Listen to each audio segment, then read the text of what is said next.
Was his dream to save the people and the land itself destined to go unrealized?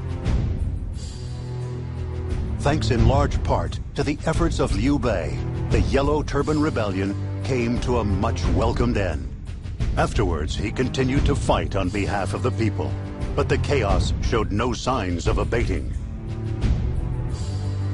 Meanwhile, the Han Imperial Court lost the last vestiges of its authority and influence. It was then that the nobleman Yuan Shao rose up. We must slay the 10 eunuchs who are responsible for this corruption. He gathered together various warlords and eliminated the eunuchs. However, an even greater threat loomed over the assembled warlords. And that threat had a name, Dong Zhuo, a brutal warlord feared far and wide. Dong Zhuo manipulated the young emperor, soon ruling the capital through violence and fear. In response, Yuan Shao assembled the various warlords and formed a coalition against the tyrant. Rather than lament the endless chaos, Liu Bei wished to help the people who were suffering. And so, Liu Bei, Guan Yu, and Zhang Fei found themselves heading to join the Allied camp. Before the sworn brothers stood the formidable gates of Sishui and Hulao.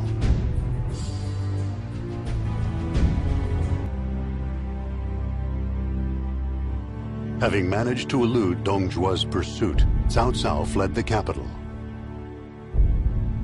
Yuan Shao was forced to retreat to Ji province in the north as well. The other warlords also escaped the capital and returned to the homes which they had left behind.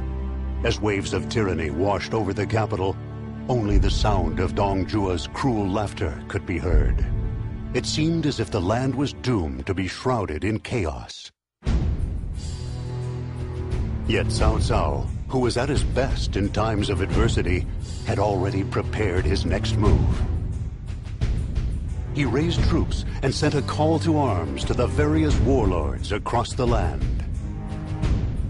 His aim was to form a coalition against Dong Zhuo, with Yuan Shao as its leader.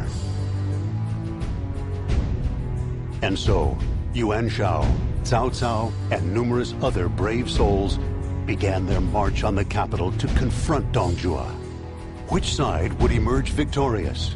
The harbingers of a new age, or the tyrant who epitomized the evil that men do? The answer would soon be revealed on the field of battle. Oxing was defeated thanks to the efforts of the tiger's son, Sun Quan. Now the prefect of Changsha, Sun Jian, established a base south of the Changjiang. And there he watched his children grow amid the plentiful meadows of his territory. There was nothing more that his heart desired. However, the land itself was in need of him and his mighty claws.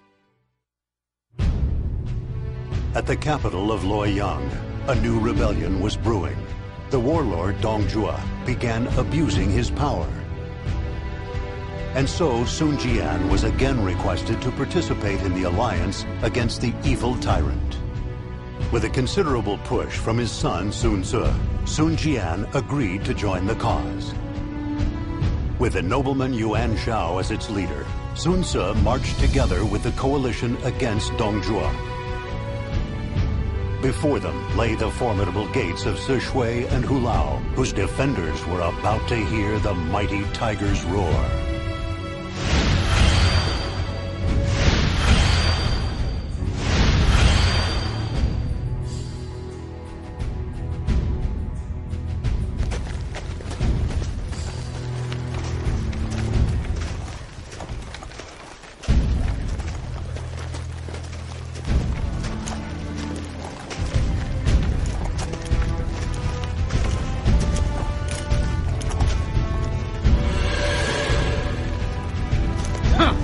I see one or two famous faces here today. Yes. Not only do we have Yuan Shao, the leader of the Alliance, but its instigator Cao Cao as well. Yuan Shu, Sun Jian, quite a list of dignitaries. Ha! And yet our brother is still unknown. At least, until we defeat Dong Zhuo here today, that is.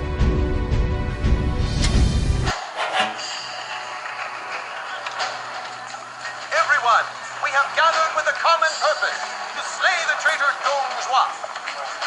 I, Yuan Shao, vow to personally deliver victory to our forces.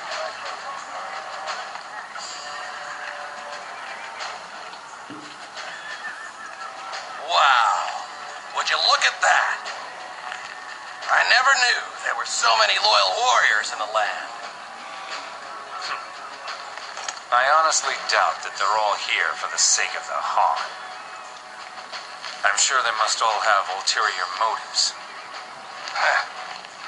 But if that's the case, then the same must be true of our Lord. You hear that, cousin? Would you like to tell us what you're planning? My Lord. For the time being, I am just observing. Those who would eventually dare to challenge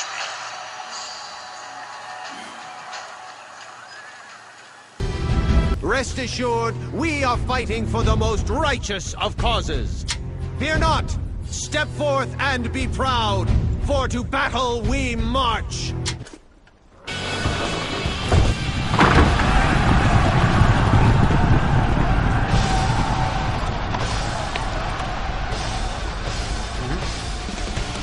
It's... Hua Xiong. He's back for more.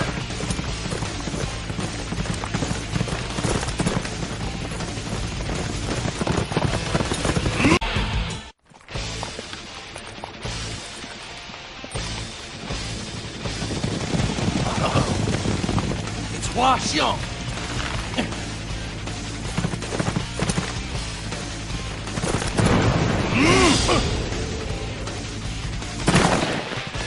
The enemy general, Hua Xiong, has fallen before me.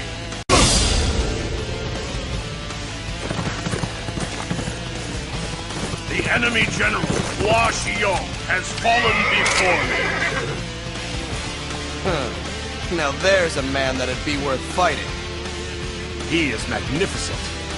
So, that is the famous Guan Yu. Come on, Father. Dong Zhuo is still further ahead.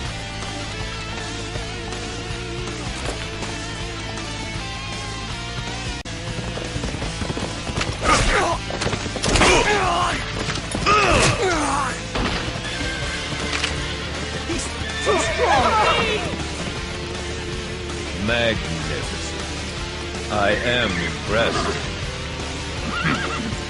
We don't need him.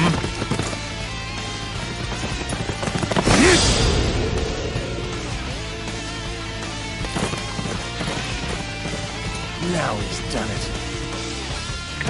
He's gone and got him mad. The mighty Hua Xiong! I have cut you down on behalf of my lord, Liu Bei!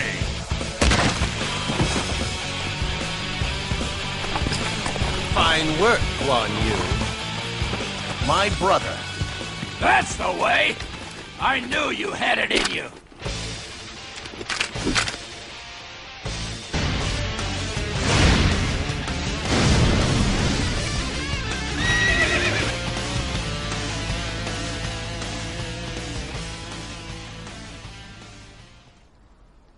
I am sick of weaklings. Come! Aha! You're mine! Wait! He's too much for one man!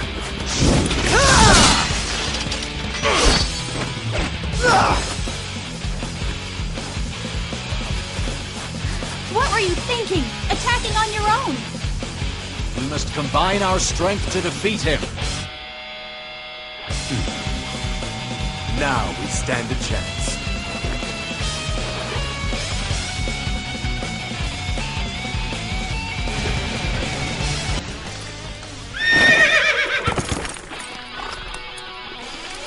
I am sick of waiting. Come! You know who I am? I am the mighty Zhang Fei! Brother, together we will overcome this beast!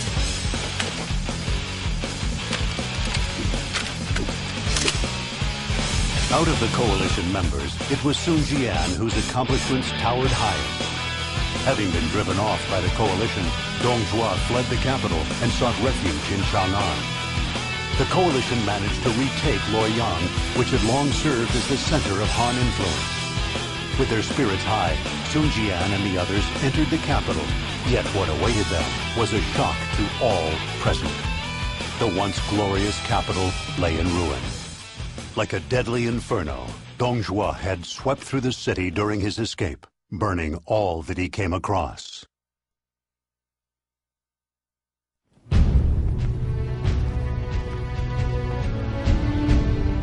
Look at this. That animal. We never should have let him go.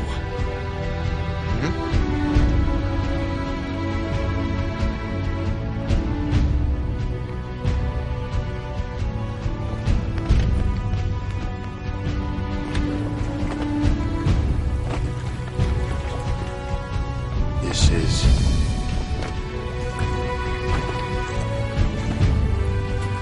a seal. One and only Imperial seal. Really? That's incredible! It's like the heavens themselves have chosen you. I mean, it has to be. What are the odds of this happening?